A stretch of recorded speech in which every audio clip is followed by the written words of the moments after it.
बिस्मिल्लाहिर्रहमानिर्रहीम। अस्सलाम वालेकुम। आप देख रहे हैं हालात। मैं हूं सईद चौधरी। सुप्रीम कोर्ट के मिस्टर जस्टिस काजी फायज ईसा की सरबराही में कायम 3 रुकनी इंक्वायरी कमीशन के खिलाफ केस की chief justice Pakistan mister justice Umar Bandial की सरबराही में कायम 5 रुकनी बेंच आज 31 मई को समाअत कर रहा है। दूसरी तरफ हुकूमत ने बेंच की तश्कील पर एतराज़ कर दिया है और एक मुतफर्रग दरख्वास्त दायर कर दी है, जिसमें ये इस्तदा की गई है कि chief justice Umar Bandial, justice Ejaz al Hasan और जस्टिस मुनीब अख्तर इस बेंच से अलग हो जाएं। पहले भी एतराज़ किया था अटारनी जनरल ने, अब तहरीरी दरख्वास्त दायर की है। जब पहले एतराज़ नहीं माना गया तो अब मुतफर्रग दरख्वास्त दायर करने का क्या फ़ायदा होगा? क्या ये जजेस जो हैं ये बेंच से ख़ुद को अलहदा कर लेंगे? इस पर बात करेंगे। और फिर एक नया कानून आ गया है, सदर साहब ने उस पर दस्तखत भी कर दिए हैं और कल ये मंजर-ए-आम पे आई बात कि जनाब 26 मई को सदर ने उसकी मंजूरी दे दी है। जो पार्लियामेंट ने वो कानून मंजूर किया था, वो है supreme court review of judgments and orders act मजरिया 2023। खबरें ये चल रही हैं कि मुस्लिम लीग नून के कायद मियां नवाज शरीफ को अब अपील का हक मिल गया है इस एक्ट के नाफज होने के बाद, कि वो पनामा केस वाले मामले में अपील दायर कर सकते हैं, ताजाद नहली ख़त्म करवाने के लिए सुप्रीम कोर्ट से रिव्यू कर सकते हैं।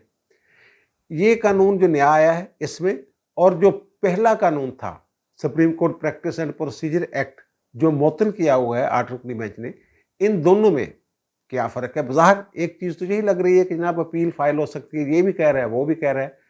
और हमारे वज़ीर कानून जो हैं आज़म वज़ीर तारड़ साहब, वो ये फरमा रहे हैं, उन्होंने ये कल बयान दिया है कि जो नया कानून आया है इसका नवाज शरीफ को कोई फ़ायदा नहीं होगा, बल्कि जो पहला कानून जो मुअत्तल है उससे फ़ायदा हो सकता है, इस कानून से कोई फ़ायदा नहीं होगा। लेकिन खबरें यही चल रही हैं कि नवाज शरीफ को अपील का हक मिल गया, जहांगीर तरीन को अपील का हक मिल गया। असल सूरत हाल क्या है, हकायक और कानून के तनाज़ुर में ये मामला मैं आपके सामने रखूँगा। ये कोई रॉकेट साइंस नहीं है, सीधा सीधा ये मामला है जो आपके गोश बाजार कर दूंगा, समझ आ जाएगी। और लेकिन इससे पहले जो इमरान खान साहब हैं उन्होंने खुद ही अपने आप को दलदल में गिरा लिया है और वो धुसते जा रहे हैं। जितने जितने हाथ पांव, जैसे जैसे हाथ पांव वो मार रहे हैं, उतने ही ज़्यादा धुसते जा रहे हैं। अपने साथ साथ वो जो सदर साहब हैं आरिफ अलवी साहब, उनको भी लगता है ले डूबेंगे। पार्टी तो उन्होंने डुबो दी, सारे लोग अलग हो गए। ये इमरान खान साहब अब फिर पर पुर्जे निकाल रहे हैं। खान साहब में भी हुकूमत किसी जगह पे एक नरम गोशा मौजूद हो एक हल्के में कि खान साहब के खिलाफ फौजी अदालत में मामला नहीं जाना चाहिए, इंसदादी दहशतगर्दी की अदालतों में जैसे दीगर लोगों के खिलाफ मामला जाएगा उसी तरह खान साहब के खिलाफ जाएगा।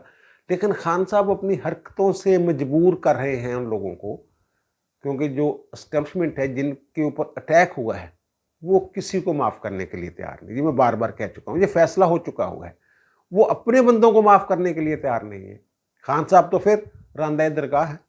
तो खान साहब ने जनाब फिर जो पर्ज पुर्जने निकालने वाली मैं बात की है मैंने, खान साहब ने फिर ये फरमा दिया है कि जनाब कि जो वो मैं रेड लाइन था, अगर मेरे कारकुन मुझे रेड लाइन समझते थे तो मैं अपने कारकुनों को कैसे कह देता कि जनाब मैं रेड लाइन नहीं हूँ। खान साहब ने ये भी फरमाया कि जनाब मुझे उन्होंने पकड़ा रेंजर्स ने, जो कि फ़ौज है, तो फिर लोग क्या करते? मेरे सर पे डंडा मारा, लोग फिर क्या करते? उन्होंने जो अस्करी तनसीबात थी, GHQ था या दीगर फौजी इमारतें थी, बिल्डिंग्स थी, उन्हीं के सामने एहतजाज करना था ना। गैर कानूनी तरीके से अगवा करके लेके जा रही है रेंजर्स जो पाकिस्तानी फौज है, और उन्होंने किधर एहतजाज करना? GHQ के सामने करना था। आगे फिर जाकर उन्होंने गोलमोल करने की कोशिश की, जनाब वो एहतजाज था, मैंने तो नहीं कहा था कि जनाब ऐसे एहतजाज करें, मैंने तो ये कहा था कि पुरअमन एहतजाज किया जाए। एक से ज़्यादा GITs बनी हुई हैं इन मामलों की इंक्वायरी के लिए। 9 मई वाले जो वाक़यात हैं, उन्होंने जो किला गुज्जर सिंह में इनको तलब किया था। अब खान साहब जो है वो नहीं गए, इन्होंने अपने वकला के ज़रिए एक जवाब दे दिया है। ये वाली जो GIT है ना, हमारे ज़राए ये बता रहे हैं कि इनके पास ऐसे सबूत मौजूद हैं कि जो सारी प्लानिंग है जो राना सनाउल्लाह साहब कह रहे हैं कि ये इमरान खान का किया धरा है, इनकी प्लानिंग है। और एक साहब तो मुझे ये भी बता रहे थे कि ना सिर्फ खान साहब इस प्लानिंग के पीछे हैं, बल्कि बुशरा बेगम भी इस प्लानिंग का जो मास्टरमाइंड है, तैयार करने वाले जो हैं, उनमें शामिल हैं। तो उन्होंने ये भी कहा मेरे एक सवाल के जवाब में कि यार आप बुशरा बेगम को क्या समझते हैं? वो आपने वो कहते ऑडियो नहीं सुनी हुई, अरसलान बेटा फलां चीज़ को गद्दारी से जोड़ दो, फलां को ये। और फिर जो फिरदौस आशिक अवान साहब हैं, उन्होंने भी ये कहा है कि मीडिया के हवाले से ये सारी प्लानिंग श्लैनिंग जो थी, ये तो बुशरा बेगम करती थी। तो और इमरान खान कहते हैं बुशरा बेगम मेरी मुर्शद भी हैं और मेरी मशीर भी हैं, और ये कहते हैं कि ये इमरान खान और बुशरा बेगम दोनों की ये प्लानिंग है। बहरहाल सरदस्त तो इमरान खान के खिताबात और उनके ऑडियो वीडियो पैगाम जो हैं वो मौजूद हैं। बुशरा बेगम के हवाले से भी वो कहते हैं इंक्वायरी चल रही, इब्तदाई मराहल में है। इमरान खान साहब कुछ कहेंगे तो अलग बात है, सरदस्त यही मामला है। इमरान खान साहब कह रहे हैं कि जनाब मैं इसलिए मुज़ाकरात के लिए तैयार हुआ हूँ कि मैं देखना चाहता हूँ कि इनके जहन में क्या है, मुखालफिन के जहन में क्या है। और जो हमारे वज़ीर-ए-आज़म हैं शहबाज शरीफ साहब, उन्होंने कहा जनाब इमरान खान से मुज़ाकरात नहीं हो सकते। ख्वाजा आसिफ ने कह दिया मुज़ाकरात नहीं हो सकते। राना सनाउल्लाह ने कह दिया मुज़ाकरात नहीं हो सकते। मरीम नवाज़ ने कह दिया मुज़ाकरात नहीं हो सकते। वजह क्या है? मुज़ाकरात हुए सुप्रीम कोर्ट के हुक्म पे। खान साहब ने वादा कर लिया जनाब सितंबर अक्टूबर में, इनकी जो टीम थी शाह महमूद कुरैशी वगैरह ने, कि जनाब ठीक है वहाँ तक डेट दे दे, सितंबर में इकट्ठे इलेक्शन हो जाएंगे 30 सितंबर को, या फिर अक्टूबर की कोई तारीख दे दे, वहाँ कर लें। तो खान साहब ने कह दिया नहीं जनाब 14 मई से पहले पहले जो असम्बलियाँ तोड़े, सुप्रीम कोर्ट में भी बयान दे दिया। वो कहते हैं इस बंदे के ऊपर तो एतबार ही नहीं है, हम इसके साथ क्या मुज़ाकरात करें, किस बात पे मुज़ाकरात करें। कभी ये कहता है कि ये हुकूमत जो है इस काबिल नहीं इसके साथ मुज़ाकरात किए जाएँ, फ़ौज के साथ मुज़ाकरात होने चाहिए। दूसरी तरफ मुज़ाकरात के लिए तरले मार रहा है। और जो ख्वाजा आसिफ हैं उन्होंने तो ये कह दिया जनाब ये जो किया धरा है सारा, ये जो जहन साजी हुई है लोगों की, ये लोग निकले हैं और फ़ौजी तनसीबात पर और फ़ौजी इमलाक पर हमले किए हैं, ये तो इसका मास्टरमाइंड तो आरिफ अलवी है। आरिफ अलवी साहब ने जो सोशल मीडिया वाला काम शुरू किया था ना पहले, उनके साहबजादे बड़े एक्टिव हैं इस मामले में, और उन्होंने जो फ़ौज के ख़िलाफ़ ट्वीट्स किए हुए हैं, जो मैसेजेस किए हुए हैं आरिफ अलवी के बेटे ने, वो सारा यही तो हुआ है जो वो चाहते थे। इमरान खान आरिफ अलवी का बेटा, और आरिफ अलवी इसका बानी है इस हरकत का। इन्होंने गलती इमरान खान साहब से कहाँ हुई है, इन्होंने एक फ़ौज तैयार की, टाइगर फोर्स तैयार की, फोर्स कह लें आप उसको, जो खान साहब जिनकी रेड लाइन था, और खान साहब के कहने पे उन्होंने सारा कुछ करना था। उसमें उनके लोग भी कुछ शामिल थे, सहूलतकारों के बच्चे भी शामिल थे, सहूलतकार खुद भी शामिल थे, लेकिन उनको इन्होंने ये तो बता दिया कि जनाब ये करना है आपने, लेकिन उनको उनकी ज़िम्मेदारियाँ जो हैं उसकी तरबियत नहीं की इन्होंने। तरबियत का मुकम्मल फुकदान नज़र आता है पीटीआई के कारकुनों में। जो भी जमात एहतजाज करती है, पुरअमन एहतजाज करती है, वो ये कह कर निकलती है कि यार हमने ख़ास हदूद में रहना है, पत्ता नहीं तोड़ना, गमला नहीं तोड़ना, वगैरह वगैरह। लेकिन इन्होंने ये तो खुश हो रहे थे। और मैं ये बता दूं जो इन्होंने लाहौर हाई कोर्ट में जो बयान दिया था, जिसको टीवी चैनलों ने चला दिया कि जनाब इन्होंने मजम्मत कर दी 9 मई के वाक़यात की, वो मेरे पास रिकॉर्डिंग मौजूद थी, मैं भी ढूंढ रहा था, मुझे मिली नहीं। अगर मिल गई तो किसी वक्त चलाऊँगा। वहाँ भी ये इन्होंने दो टोक मजम्मत नहीं की हुई उसकी। इन्होंने ये कहा था कि इसकी कौन मजम्मत नहीं करता। जब सवाल पूछा गया तो उन्होंने कहा इसकी कौन मजम्मत नहीं करता, दो टोक मजम्मत। अब भी वो दिफा कर रहे हैं अपने इस हरकत का जो 9 मई को हुई है। वो कहते हैं जनाब वो जो गए जिन्होंने हमले किए उनके खिलाफ कार्रवाई होनी चाहिए, लेकिन वो एहतजाज कहाँ करते। ये सारी प्लानिंग इनकी थी। वो सारी ऑडियोज़ जो हैं वो पकड़ी जा चुकी हैं। जो लोग गिरफ्तार हुए हैं उनमें से बहुत सारे लोग जो हैं ये गवाही देने के लिए तैयार हैं या गवाहियाँ दे रहे हैं कि जनाब ये खान साहब ने कहा था कि ये या कुछ लोगों ने, क़यादत ने, पीटीआई की क़यादत ने ये कहा था कि ये हरकत करनी है। अब इत्तला ये है कि खान साहब को जो लाहौर वाली जीआईटी है उसने 9 मई के जो वाक़यात हैं, जो केस है, मुकदमा है, اس میں عمران خان کو مرکزی ملزم ڈکلیئر کر دیا ہے کہ مرکزی ملزم ہے جس نے یہ پلاننگ کر کے لوگوں کے جتھے بیچے. اماں کا معاملہ نہیں ہے صرف کہ ان کے اماں پہ یہ ہوا. اماں بھی دو قسم کی ہوتی ہے نا. ایک اماں میں تو لوگ یہ کہانی بناتے ہیں جناب وہ میں نے سنا وہ سازش تیار کر رہے تھے فلاں فلاں وہاں موجود تھے لیکن موقع پر موجود نہیں ایک بندہ. اور دوسرا یہ ہوتا ہے کہ وہ کمانڈ کر رہا ہے پیچھے بیٹھ کے, پلاننگ بھی کر رہا ہے اور پھر کمانڈ کر رہا ہے. اس کی جو ٹیم تھی باقاعدہ جو آڈیوز پکڑی گئی ہیں کئی 100 کالز جو ہیں وہ اس وقت وہاں جو لوگ حرکتیں کر رہے تھے کور کمانڈر ہاؤس پہ حملے کے وقت ان کے ساتھ وہ رابطوں میں تھے. وہ جو لوگ تھے اب ترلے مار رہے ہیں, رو رہے ہیں آ کے, کبھی کچھ کر رہے ہیں, کبھی عورتوں کا ایشو اٹھا لیتے ہیں, کبھی کچھ معاملہ لے آتے ہیں, کبھی کچھ معاملہ لیتے ہیں. بہرحال یہ جو اپنے کارکنوں کو ان کو ذہن میں ڈالی ہوئی تھی نا بات, ان کی ذہن سازی کی ہوئی تھی جناب ہمیں کسی نے کیا کہنا ہے, ہمیں کون ہاتھ لگا سکتا ہے, کون عمران خان کو گرفتار کر سکتا ہے. یہ جو متھ تھی یہ متھ انہوں نے توڑنی ہے, ختم کرنی ہے, یہ میں آپ کو بتا دوں. اور دوسری بات جناب جو نیا قانون آ گیا supreme court review of judgments and orders act, اور لوگ کہہ رہے ہیں کہ جناب اپیل کا اختیار مل گیا ہے نواز شریف کو. وہ پاناما کیس میں بھی اپیل کر سکتے ہیں, تاجات نہلی والے معاملے میں بھی اپیل کر سکتے ہیں.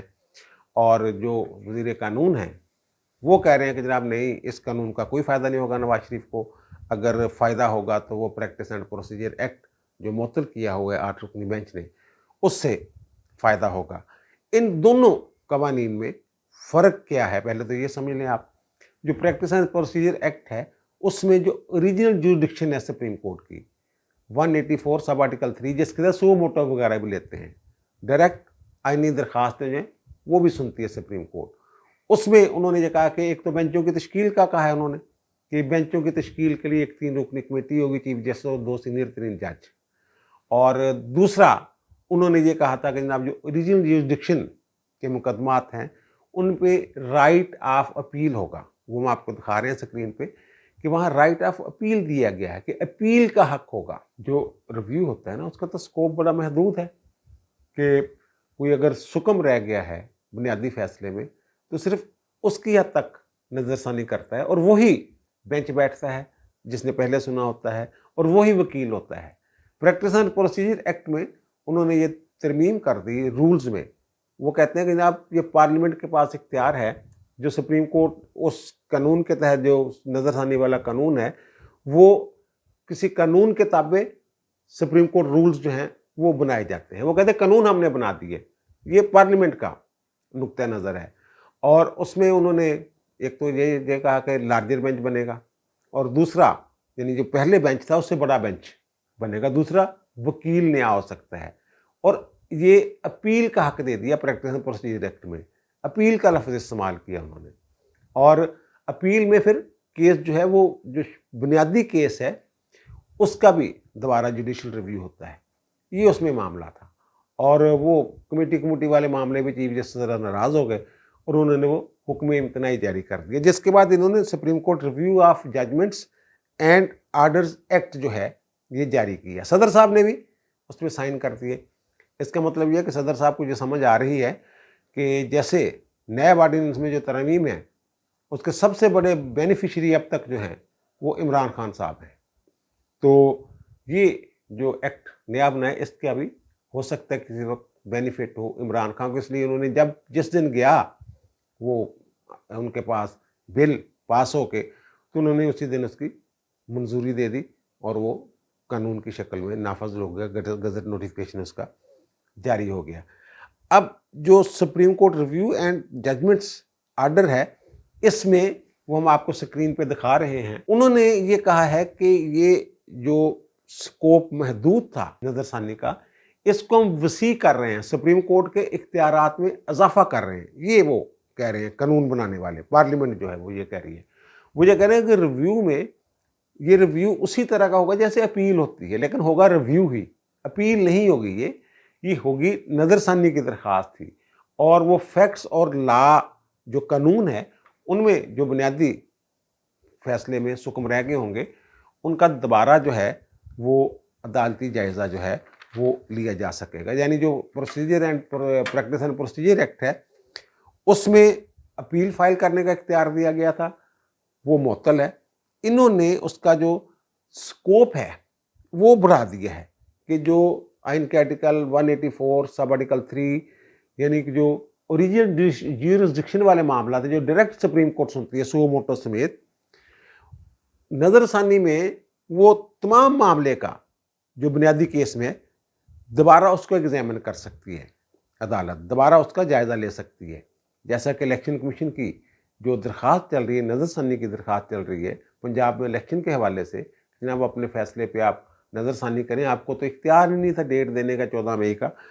تو اس میں وہ سپریم کورٹ بار بار کہہ رہی ہے، بندیال صاحب بار بار کہہ رہے ہیں کہ جناب یہ جو نکات ہیں یہ بنیادی کیس میں آپ نے کیوں نہیں اٹھائے، یہ نئے نکات جو ہیں آپ سامنے لا رہے ہیں. اگر supreme court review of judgments and orders act کے تحت وہ نظر ثانی کی درخواست جائے گی تو پھر وہ نکات جو اب زیر بحث ہیں ان پہ بات ہو سکتی ہے، آگے بات بڑھ سکتی ہے. تو اس میں ماضی سے بھی اطلاق ہوگا. یعنی وہ کیس اب وہ جو کہہ رہے ہیں نا اعظم وزیر تارڑ صاحب کہ جناب نواز شریف کو کوئی فائدہ نہیں ہوگا، اس میں جو نظر ثانی کی درخواستیں دائر ہو گئی تھیں اور ان کا فیصلہ ہو گیا تھا، ان کے وہ اس قانون کے تحت دوبارہ نظر ثانی فائل نہیں ہو سکتی.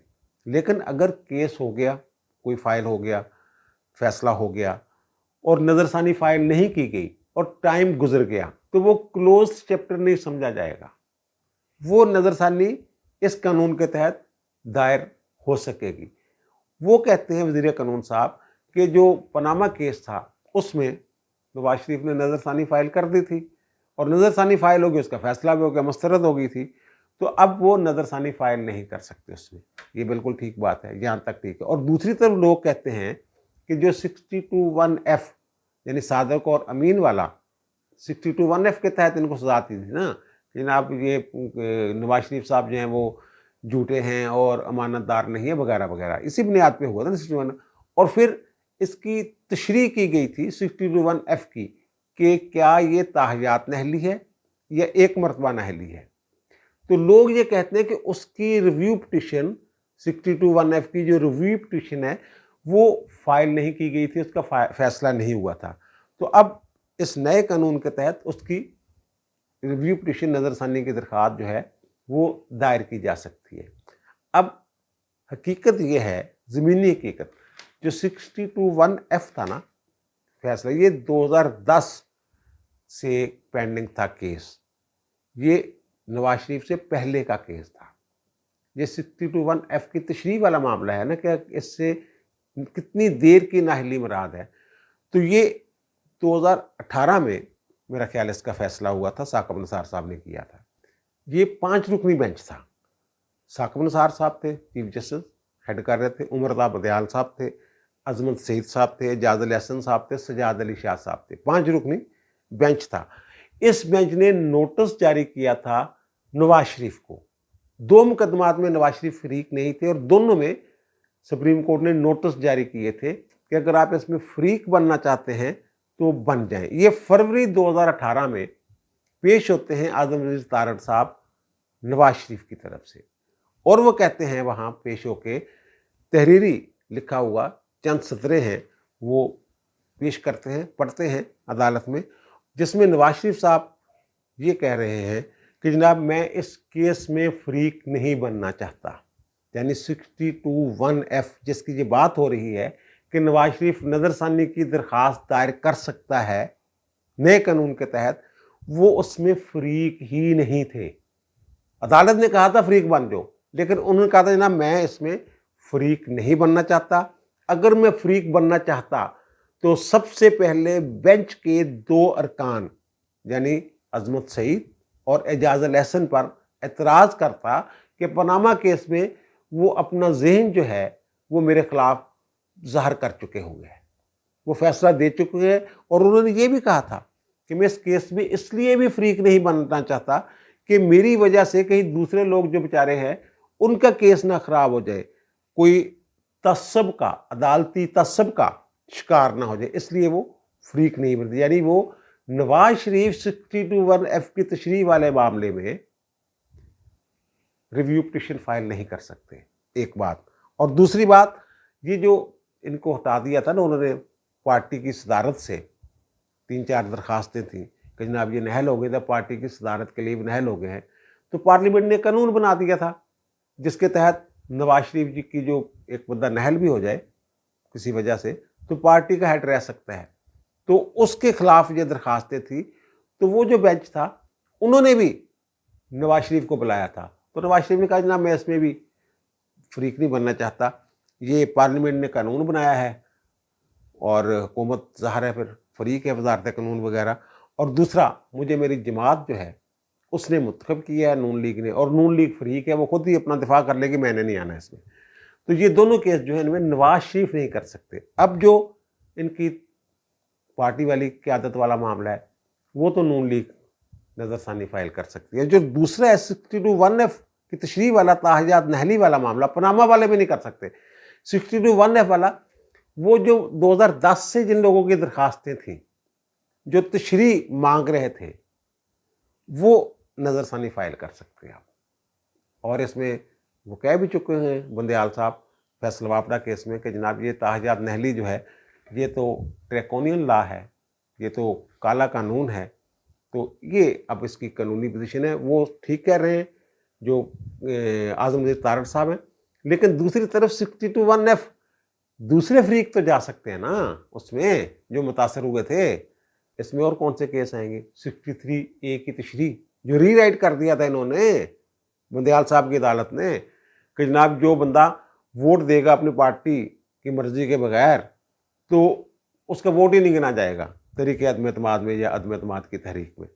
और फिर TLP जो धरने वाला फैज़ाबाद धरने वाला केस है वो भी अभी तक पेंडिंग पड़ा हुआ है। और 62(1)(f की तशरीह वाला मामला जो सादक और अमीन वाला ताहियात नहली वाला, उसकी भी नज़रसानी जो है वो हो सकती है। और अब ये जो प्रैक्टिस एंड प्रोसीजर एक्ट है सुप्रीम कोर्ट का जिसके खिलाफ स्टे दिया हुआ है उन्होंने, और वो अगर उसको उड़ा देते हैं तो उसके खिलाफ भी नए कानून के तहत नज़रसानी जो 1 जून को उसकी समाअत है।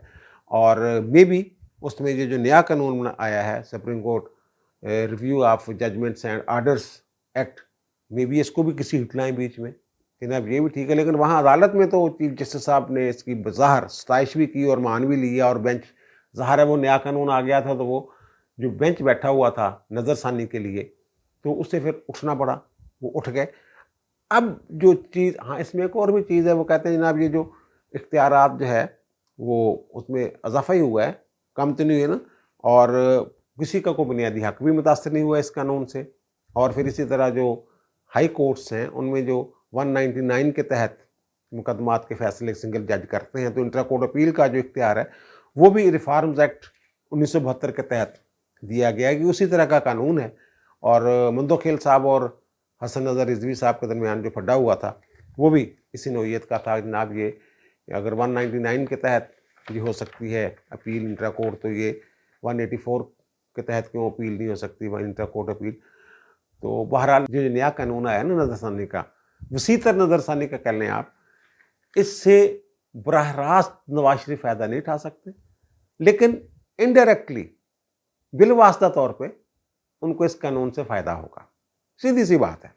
और दूसरी जो बात इन्होंने ऑब्जेक्शन किया, एतराज़ किया है काजी फायजी साहब वाले जुडिशल कमीशन की समाअत करने वाले बेंच पे, तो इन्होंने 3 जजेस पे, बंदयाल साहब पे, एजाज़ुल एहसन, मुनीब अख्तर, वो इसलिए कि उन्होंने जनाब जो सास मोहतरमा की गुफ्तगू है ख्वाजा तारक रहीम की अहलिया के साथ, बंदयाल साहब की सास की, तो वो ये कहते हैं जनाब उसमें बंदयाल का भी जिक्र है, मुनीब अख्तर का भी जिक्र है, और जो ऑडियो शाडियो का मामला है इससे एजाज़ुल एहसन साहब का भी मामला जुड़ा हुआ है, इसलिए ये तीनों खुद को अलग कर लें और नया बेंच तश्कील दे दें। 26 मई को भी यही एतराज़ किया था उन्होंने बंदयाल साहब पे, अटॉर्नी जनरल ने। उनका जनाब आप इस पर ना बैठे, उनका मुझे पता था आपने ये एतराज़ करना है। उन्होंने जो 26 मई वाला तहरीरी फैसला जारी किया उसमें ये फ़िक्रा लिखा हुआ है कि अटॉर्नी जनरल ने बेंच के एक रुकन पर चीफ जस्टिस बंदयाल पर एतराज़ किया, लेकिन ये नहीं लिखा आगे जाके कि इस एतराज़ को हमने कैसे जो मुस्तरद किया। ये गोल मोल करके बस एतराज़ का जिक्र करके आगे बात गोल कर गए, ये नज़रअंदाज कर दिया। اب انہوں نے متفرق درخواست دائر کی ہے تحریری طور پہ. اس کا فائدہ یہ ہوگا تحریری درخواست دائر کرنے کا کہ اس کو مسترد کرتے وقت بینچ کو ٹھوس وجوہات لکھنا پڑیں گی، فیصلہ دینا پڑے گا. پہلے زبانی سزا انہوں نے نظر انداز کر دی، تحریری درخواست کا جو ہے اس کا ان کو فیصلہ کرنا ہوگا، نوٹس جاری کرنے پڑیں گے، دوسرے فریق کو سننا پڑے گا. یہ طریقہ کار ہے، قانونی طریقہ کار. ویسے تو وہ بلڈوز کرنا تو سب کچھ ہی کر سکتے ہیں. تو پھر بندیال صاحب جو فرما رہے ہیں کہ جناب یہ جو بنا ہوا ہے، کمیشن بنایا ہے، اس میں مجھ سے نہیں پوچھا، یہ روایت رہی ہے، قانون میں نہیں لکھا ہوا لیکن روایت رہی ہے. تو بھائی جی پھر یہ جو ججوں کے اٹھنے والی بات ہے نا، کہ اعجاز الاحسن صاحب بھی 2 مقدمات ایسے ہیں جن میں یہ اٹھ گئے کہ جناب ان کا ایک میں ذاتی مفاد تھا، دوسرا ان پہ اعتراض کیا گیا. جب جسٹس قاضی فائز عیسیٰ ریفرنس والا جو معاملہ تھا سپریم جوڈیشل کونسل میں، قاضی صاحب نے جو درخواست دائر کی تھی اور باروں نے جو درخواستیں دائر کی تھی، ان کی سماعت کے لیے جو بینچ بنایا گیا تھا اس میں سردار طارق مسعود بھی تھے، اعجاز الاحسن صاحب بھی تھے. تو ان دونوں پہ اعتراض کیا گیا. سردار طارق مسعود صاحب اگر قاضی صاحب گھر چلے جاتے، فارغ کر دیا جاتے، تو پھر موقع مل جانا تھا سردار طارق مسعود کو چیف جسٹس بننے کا. بندیال کے بعد چیف جسٹس سردار طارق مسعود نے بننا تھا اگر قاضی صاحب نکل جاتے بیچ میں. اور اعجاز الاحسن کو جو ٹائم ملنا تھا چیف جسٹس بننے کا، وہ تھوڑا سا زیادہ پیریڈ ملنا تھا ان کو. تو سردار طارق مسعود صاحب بھی اٹھ گئے تھے، اعجاز الاحسن صاحب اگرچہ انہوں نے 2 منگنا پائیاں سی لیکن اٹھ گئے سی. اور دوسرا یہ جو الیکشن والا کیس ہے، الیکشن والا یہ جو سو موٹو لیا تھا مظہر نقوی اور اعجاز الاحسن کے بینچ نے، اس پہ جب اعتراض کیا گیا تھا، 9 رکنی بینچ بنا تھا، پھر 7 رکنی رہ گیا، اور پھر 5 رکنی، اور پھر 3 رکنی جو اب تک چل رہا ہے. رولا پڑا ہوا کہ 7 رکنی تھا یا 5 رکنی تھا یا کتنے رکنی بینچ تھا. تو 9 رکنی بینچ جو بنا تھا، تو اس میں یہ رضا کرانہ طور پہ اعجاز الاحسن اور مظہر علی اکبر نقوی صاحب الگ ہو گئے تھے، اپنے آپ کو الگ کر لیا تھا. ان کیسوں میں اگر یہ الگ کر سکتے ہیں، یہ روایت موجود ہے الگ ہونے کی خود ہی، اگر یہ مس کنڈکٹ ہے، اگر یہ بیٹھے رہتے ہیں بندیال صاحب اور منیب اختر صاحب اور اعجاز الاحسن صاحب، جن کے بارے میں ان کی ساس محترمہ بات کر رہی ہیں آڈیو میں، اسی کی تو انکوائری ہو رہی ہے، دیگر آڈیوز کے ساتھ اس کی بھی تو انکوائری ہو رہی ہے نا. تو ان کو اٹھ جانا چاہیے. روایت تو یہی ہے. لیکن یہ اگر انہوں نے اٹھنا ہوتا، اور وہ خود کہہ رہے ہیں بندیال صاحب، مجھے پتا تھا اس لیے اعتراض کرنا، مجھے پہلے سے اندازہ تھا یہ اعتراض کرنا ہے. تو یہ تو سیدھی میں پہلے دن سے کہہ رہا ہوں، یہ کوڈ آف کنڈکٹ کی خلاف ورزی ہے. رشتہ داروں کو کیس نہیں سن سکتے، اپنا کیس نہیں سن سکتے. لیکن یہ اگر بیٹھے رہتے ہیں تو پھر اللہ یحفظ انصاف کا.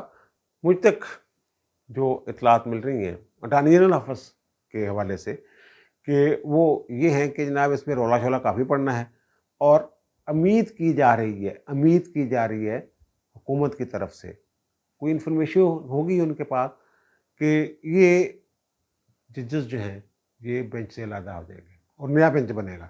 اور کچھ لوگوں کا خیال ہے کہ جیسے اعجاز الاحسن صاحب نے وہاں پھڈا ڈالا تھا قاضی والے کیس میں، تو یہاں بھی بھی وہ پھڈا ڈال کے بیٹھ جائیں اور 2 ہی الگ ہوں. بہرحال وہ کہتے ہیں کہ یہ بینچ ٹوٹ جانا ہے. اب مجھے دیجیے اجازت، انشاءاللہ دوبارہ ملاقات ہوگی نئے وی لاگ کے ساتھ. اللہ تعالیٰ آپ پر، مجھ پر، ہم سب پر مہربان رہے. اللہ حافظ.